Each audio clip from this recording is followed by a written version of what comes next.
So a few weeks ago, I was making videos in this channel, and there are titles of the videos. If you actually watch them, you'll see very different discussion. But it was about the Mavs being better without Luka Doncic. And a lot of people said, you know what? Look, everyone else is playing well, and you know they should just stop playing Luka, or they're much better without him. Yeah, the Mavs look like the best team, if not the best, the second best team in the Western Conference without him. Before we get onto it, we are doing Hoopsmas. We're playing 10 videos every single day between now and 25th of December. We're trying to hit 10,000 subscribers in that time. If you guys are new to the channel, subscribe. We are trying to hit 7.7k or even 7.65k by the end of the day. Don't think we'll hit 7.7, but 7.65 would still be an incredible amount.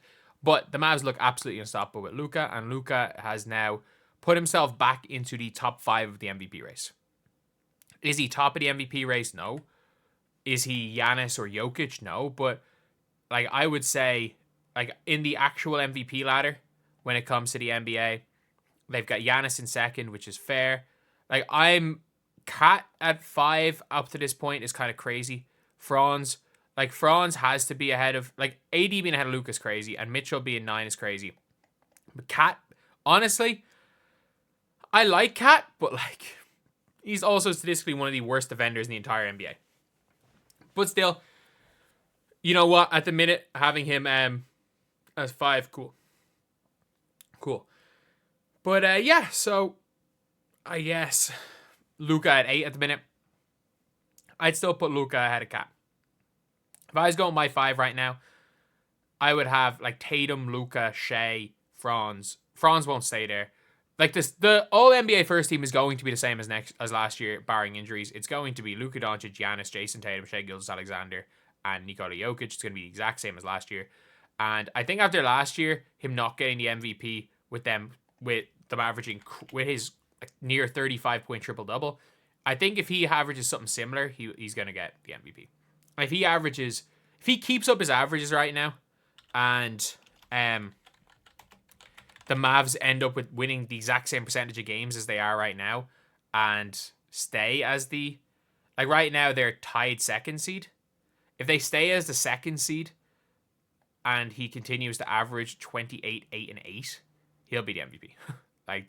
Especially if the Nuggets are down at the 8th seed. Like Luka will, but you just never know if he's going to be able to keep that up. But the Mavs are looking incredible. Like right now, the Mavs are on a 6-game win streak. They're 9-1 in their last 10. And this is a team that, again, started rolling towards the end of last year.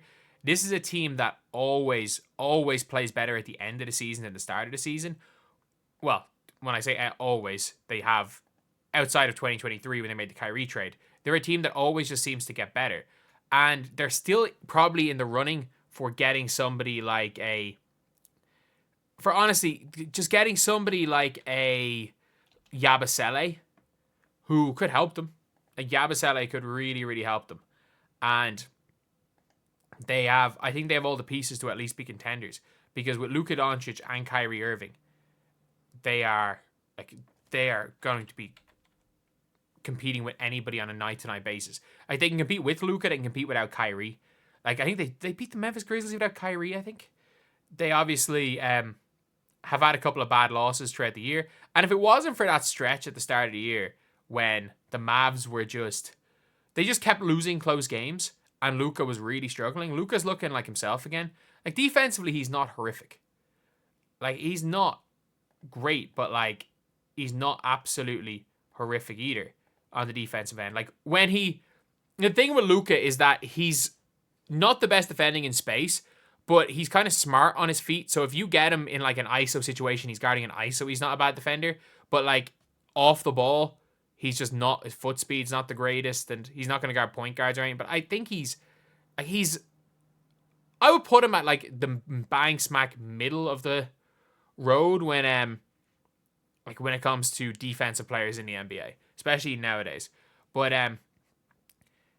yeah, like the Mavs are on like a 54 win pace. And I know, like, look, the Celtics are going to win probably 60-something games. The Cavs are probably going to win 60 games. If the Dallas Mavericks can manage to get themselves into the second seed in the West, Luka is going to win MVP. You might be saying, oh, but he's been injured for a bunch of games. He missed like 5 games. You can miss 17 games and still be eligible for the awards. he can miss 17. He's missed 5. So he's 12 more games to miss before he becomes ineligible for the awards. And Jokic is having one of the best seasons of all time. And if the Denver Nuggets, because Denver Nuggets are only 2.5 games behind. If the Denver Nuggets get to like 3rd seed and Mavs are the 2nd seed, Luka will be not robbed of an MVP. He just won't win the MVP again, despite having an MVP type season. But there are so many players that have had MVP type years and not won them in recent years, like Shea last year. Just trying to think of players who probably could have won MVP in some years. No, not maybe Steph 2022. Luka last year as well. To be fair, maybe it was really only just last year, and Jokic 2023 as well. Either way, the Mavs still look unstoppable.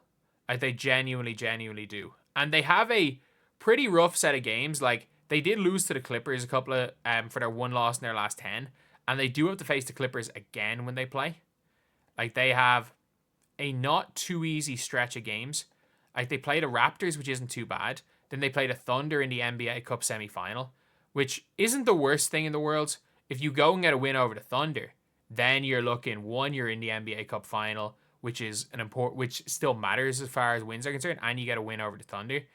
Then you're playing against the Clippers twice in a row, but then it's like Portland, Minnesota, Phoenix, Portland, Sacramento, Houston. Like it's a really tough run up till about, like there's no real easy games till like the Lakers maybe. Actually, no, Portland aren't bad, but like it's a run of really tough games coming at the end of the season. But again, the West is a freaking bloodbath. If they can keep winning up to the point as they have, and I think this has been a fair reflection on the season. They've gotten ultra hot now, but at the same time, they just struggled in crunch time. Like if they were just a bit better in crunch time at the start of the year, they are the 1 seed in the West. If they were just better down the stretch of games. And I think Luka taking a bit of time off, getting some rest on his knee was helpful. I think it'll probably be stages throughout the year where Luka maybe doesn't play for a few, play 1 or 2 games for load management. They might win, they might lose them. But the fact that this team, the big difference between this team now is like they are capable of winning without Luka. And I know they were able to do that with Brunson. But when Brunson left for a while, they really struggled with Luka and Kyrie on the floor at the same time. It's now at the stage where the Mavs are good with Luka by himself. They're good with Kyrie by himself. And they're now even better with the two of them together. So, and you can't even say, oh, they've got no proof. They're just a regular season team. They made the damn finals last year. But anyway, yeah, that is pretty much it. The Dallas Mavericks look unbelievable with Luka Doncic, and Luka Doncic healthy, Kyrie healthy. Because when Luka wasn't healthy, all the other guys got in their rhythm. All the other guys genuinely got in their rhythm. And I said it in my video. I was like, it's not about these players. Their numbers are going to stay the same when Luka comes back. A lot of them. Their shots are going to go down, but their percentages are going to be the same. They just weren't able to get in a rhythm. They got more shots when Luka was gone. They're going to be able to get in a rhythm. They're used to playing, and they are going to be, honestly, going to be a really, really good team. And probably the second favorites in the Western Conference right now, realistically. But anyway, I'll see you guys.